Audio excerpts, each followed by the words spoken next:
So now I am here to explain the American dream to you locally and globally. And I'm going to start with locally. So I figured out that locally, I've asked a ton of friends, and they've given me some pretty funny answers. I've gotten one kid who said, "Yeah, the American dream is not having cold weather in June," and another kid saying the American dream is winning a $1 trillion jackpot when you didn't buy a ticket. And yeah, I've had some pretty reasonable answers, but those are the ones that stick out to me because those are the ones that show me that they see the American dream maybe unachievable because it's just way too hard now. And then there's globally where there's so many different topics out there about the American dream.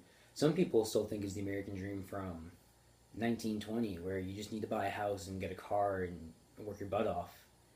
And I mean, yeah, there's some people still today who think that, but at the same time, there's other people who have the same unrealistic expectations as some of the friends I asked. They say the same thing. So I guess I could say comparing the two, there are similarities like the unrealistic expectations, but there's also some differences since globally there's just so many different ideas of the American dream.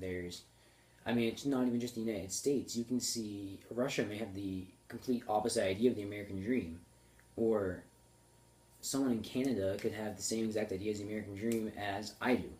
It's just there's so many different ideas for the American dream globally and locally.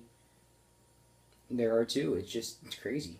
So to wrap things up, I could say the American dream locally and globally really are not that much different. There are multiple ideas, and you can't just say this is what the American dream is. This is what I think. This is what you need to think. You can't do that. There's just everyone has their different goals, and I really think the American dream is your set of goals that you want to achieve.